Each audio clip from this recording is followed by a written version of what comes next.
నమస్కారం అండి. ఈనాటి కమ్మని కథ పేరు తెలివైన కళాకారుడు. వినిపిస్తున్నది మీ విజయభాస్కర్. జయపురాన్ని పాలించే రాజు విక్రమసేనుడికి కళలంటే ఇష్టం. రాజ్యంలో సంగీతం, చిత్రలేఖనం, నృత్యం ఇలా వివిధ విభాగాల్లో చాలామంది కళాకారులు ఉండేవారు. నిత్యం వాళ్ళకి ఏదో ఒక వినూత్నమైన సవాలు విసురుతూ ఉండేవాడు విక్రమసేనుడు. ఒకరోజు ఆయనకు ఒక విచిత్రమైన ఆలోచన వచ్చింది. రంగులు, కుంచే సహాయం లేకుండా ఎవరైనా బొమ్మలు గీయగలరా అనుకున్నాడు. అనుకున్నదే తడవుగా తన బొమ్మని ఎవరైనా రంగులు, కుంచె సహాయం లేకుండా గీస్తే వారికి 100 బంగారు నాణేల్ని బహుమతిగా ఇస్తానని చాటింపు వేశాడు.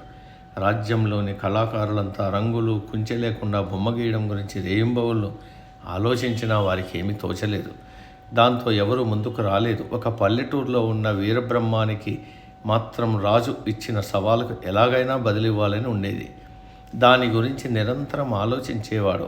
అలా ఒక రాత్రి తన మంచం మీద కూర్చొని ఆలోచిస్తుండగా ఎదురుగా ఉన్న గూట్లో దీపం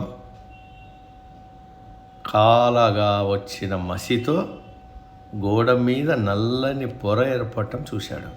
భలే ఆలోచన వచ్చింది అనుకుంటూ ఆ రాత్రికి నిద్రపోయి తెల్లారే కోటకు వెళ్ళి తాను రంగులు, కుంచె లేకుండా రాజు బొమ్మ గీస్తానని చెప్పాడు. భటులు అతన్ని రాజు దగ్గరికి తీసుకెళ్లారు. వెంటనే అతడు తన సంచిలోంచి ఒక దీపం కుందే కాగితం తీశాడు. దీపాన్ని వెలిగించి ఓ కాగితం పూర్తిగా మసిబారేలా చేశాడు. తరువాత ఎంతో చాకచక్యంగా తన వేళ్లతో రాజు బొమ్మని ఆ కాగితం మీద గీశాడు. అతడి తెలివికి, ప్రతిభకు ముగ్ధుడైన రాజు ప్రత్యేకంగా సన్మానించి చెప్పినట్టుగా 100 బంగారు నాణేల్ని అందించాడు. సమాప్తం.